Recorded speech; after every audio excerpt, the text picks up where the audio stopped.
സ്വർണം കട്ടവൻ ആരപ്പ, സഖാക്കളാണേ അയ്യപ്പ. കേരളം കണ്ട ഏറ്റവും വലിയ കൊള്ള, കേരളത്തിലെ ഭക്തജനങ്ങളുടെ മനസ്സിനെ വേദനിപ്പിച്ച ആ സംഭവത്തെ സംബന്ധിച്ച് ഒരു വാചകം, ശബരിമല വിഷയത്തിൽ നിലപാടുകളുടെ രാജകുമാരനാകണം, CMR വിഷയത്തിൽ നിലപാടുകളുടെ രാജകുമാരനാകണം. 10 കൈകളിൽ ആയുധമേന്തിയ ദുർഗ നീയാണ്, താമരപ്പൂവിൽ വിഹരിക്കുന്ന ലക്ഷ്മി നീയാണ്, വിദ്യ നൽകുന്ന സരസ്വതിയും നീയാണ്, നിന്നെ ഞാൻ വന്ദിക്കുന്നു. ഇവിടെ എവിടെയാണ് വർഗീയതയുള്ളത്? ഒരു പുതുയുഗ കേരളത്തെക്കുറിച്ചാണ് വാചാലമായി പറഞ്ഞിട്ടുള്ളത്. പക്ഷേ ആ പുതുയുഗ കേരളം കെട്ടിപ്പടുക്കാൻ എന്ത് ചെയ്യുമെന്നതിനെ സംബന്ധിച്ച് വ്യക്തമായ ഒരു ധാരണയും ഈ നയപ്രഖ്യാപന പ്രസംഗത്തിലില്ല. കഴിഞ്ഞ ഗവൺമെൻറ് കാലഘട്ടത്തിൽ ഇപ്പോൾ ഭരണകക്ഷിയായിട്ടിരിക്കുന്നവർ ഈ നിയമസഭയ്ക്കകത്തും ലോകസഭയ്ക്ക് മുന്നിലും വിളിച്ച ഒരു മുദ്രാവാക്യം, ഒരു പാട്ടുണ്ട്, സ്വർണം കട്ടവൻ ആരപ്പ, സഖാക്കളാണേ അയ്യപ്പ.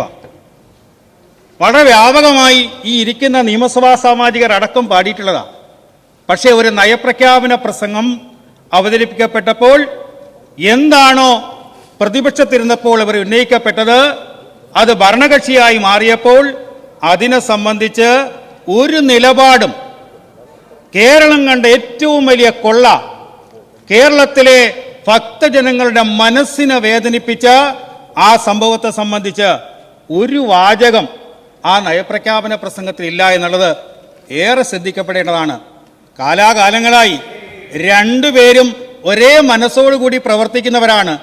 ആരോപണ പ്രത്യാരോപണങ്ങൾ നടത്തും, പക്ഷേ തെളിയിക്കാനുള്ള ഭരണപരമായ ഉത്തരവാദിത്വം ഇവിടെയും കാണിക്കുന്നില്ല എന്നാണ് ഇത് സൂചിപ്പിക്കുന്നത്. അഴിമതിയെ സംബന്ധിച്ച് വളരെ വാചാലമായി ഈ നയപ്രഖ്യാപന പ്രസംഗത്തിൽ പറയുന്നുണ്ട്.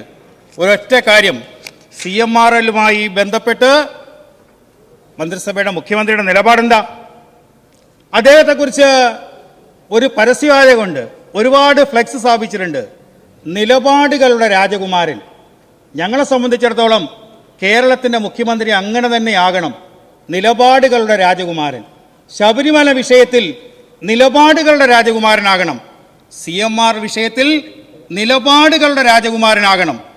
കേരളത്തിലെ ഒരു രാജ്യസഭാ അംഗം ഇപ്പോൾ ഈ വിവാദ വിഷയം വന്നപ്പോൾ ED റെയ്ഡുമായി ബന്ധപ്പെട്ട് പറഞ്ഞപ്പോൾ ഒരു രാജ്യസഭാ അംഗം പറഞ്ഞത് 15 വർഷക്കാലമായി CMRൽ 182 കോടി രൂപയുടെ ഇടപാട് നടത്തിയിട്ടുണ്ട്. ആ ഡയറിയിൽ ആരുടെയൊക്കെ പേരുണ്ട്, ആ പേരൊക്കെ അന്വേഷിക്കണമെന്ന് പറഞ്ഞിട്ടുണ്ട്. നിലപാടുകളുടെ രാജകുമാരൻ അത് സംബന്ധിച്ച് അദ്ദേഹത്തിൻ്റെ നിലപാട് വ്യക്തമാക്കുന്നത് വളരെ നല്ലതായിരിക്കും. അങ്ങനെയാണെങ്കിൽ അത് ഈ കേരളത്തിന് അഴിമതിയെ സംബന്ധിച്ച് നടത്തിയ ആ പ്രസ്താവന ഒരു നല്ല പ്രസ്താവനയായി മാറും. മറ്റൊന്ന്, നയപ്രഖ്യാപന പ്രസംഗത്തിൻ്റെ തുടക്കത്തിൽ ഭാരതത്തിൻ്റെ പ്രഥമ പ്രധാനമന്ത്രി പറഞ്ഞ ഒരു വാചകം അദ്ദേഹം ഉദ്ധരിച്ചിട്ടുണ്ട്, ഒറ്റയ്ക്ക് പ്രവർത്തിക്കുന്നതിനേക്കാൾ ഒരുമിച്ച് പ്രവർത്തിക്കുന്നതാണ് നല്ലത്. എന്തോ ഒരു സംശയം, കേരളത്തിലെ 3 പേര് മുഖ്യമന്ത്രിയാകണം എന്ന രീതിയിൽ ചില വാശിയൊക്കെ നടന്നിട്ടുണ്ട്. അതുകൊണ്ട് മറ്റ് 2 പേരും അദ്ദേഹത്തോടൊപ്പം ഒരുമിച്ച് നിൽക്കണമെന്നാണോ ഇതുകൊണ്ട് ഉദ്ദേശിക്കുന്നതെന്ന് ഒരു സംശയം കൂടി കേരളത്തിലെ ജനങ്ങൾക്കുണ്ട്. അത് ഒരു തട്ടിക്കൂട്ട് നയപ്രഖ്യാപനം എന്നതിനപ്പുറം ഇതിന് യാതൊരു വിധമായ പ്രാധാന്യമില്ല. ദേവസ്വം ബോർഡിനെ കുറിച്ച് ഭാരതത്തിൻ്റെ ആധ്യാത്മികതയ്ക്ക് വലിയൊരു അടിത്തറയുണ്ട്. ഇവിടെ എന്താ പറഞ്ഞിട്ടുള്ളത്? ദേവസ്വം നയം ഒരു തീർത്ഥാടന സർക്യൂട്ട്. അതാണോ ഭാരതത്തിൻ്റെ ആധ്യാത്മിക അടിത്തറയെ സംബന്ധിച്ച്? ഇവിടെ സൂചിപ്പിക്കേണ്ടായി വന്ദേ ഭാരതത്തെ സംബന്ധിച്ച് എന്താ വരികളുടെ അർത്ഥം? 2 വരി എന്താ ചെല്ലാൻ പറ്റാത്തത്? 10 കൈകളിൽ ആയുധമേന്തിയ ദുർഗ നീയാണ്, താമരപ്പൂവിൽ വിഹരിക്കുന്ന ലക്ഷ്മി നീയാണ്, വിദ്യ നൽകുന്ന സരസ്വതിയും നീയാണ്, നിന്നെ ഞാൻ വന്ദിക്കുന്നു. ഇത് ഭാരതത്തിൻ്റെ ആധ്യാത്മിക അടിത്തറയിൽ നിന്നുകൊണ്ട് എഴുതിയതാ. അതിന് ഇവിടെ എവിടെയാണ് വർഗീയതയുള്ളത്? ഭാരതത്തിൻ്റെ ആധ്യാത്മിക അടിത്തറയ്ക്ക് അതിൻ്റെതായ പ്രത്യേകതകളുണ്ട്. ഇവിടെ അതുപോലെ തന്നെ സാമൂഹ്യ നീതിയോടുകൂടിയ സാമ്പത്തിക വളർച്ച, നീതിപൂർവമല്ലാത്ത വികസനം അസമത്വം സൃഷ്ടിക്കും എന്നൊക്കെ ഇത് നയപ്രഖ്യാപന പ്രസംഗത്തിൽ പറയുന്നുണ്ട്. സ്കൂൾ പ്രവേശനോത്സവം കഴിഞ്ഞ് ഒരു 8ാം ക്ലാസ് വിദ്യാർത്ഥി വീട്ടിൽ ചെന്ന് അമ്മയോട് ചോദിക്കുക, അമ്മ 63 വലുത് 22 വലുത്? ഒരു സംശയം. നിലപാടുകളുടെ രാജകുമാരനായ ബഹുമാനായ മുഖ്യമന്ത്രി കേരളത്തിന്റെ പൊതുസമൂഹത്തിന്റെ മുന്നിൽ ഇതിലേതാണ് വലുത് എന്ന് തെളിയിക്കപ്പെടേണ്ട ദിവസങ്ങളാണ് നമ്മുടെ മുന്നിൽ വരുന്നത്.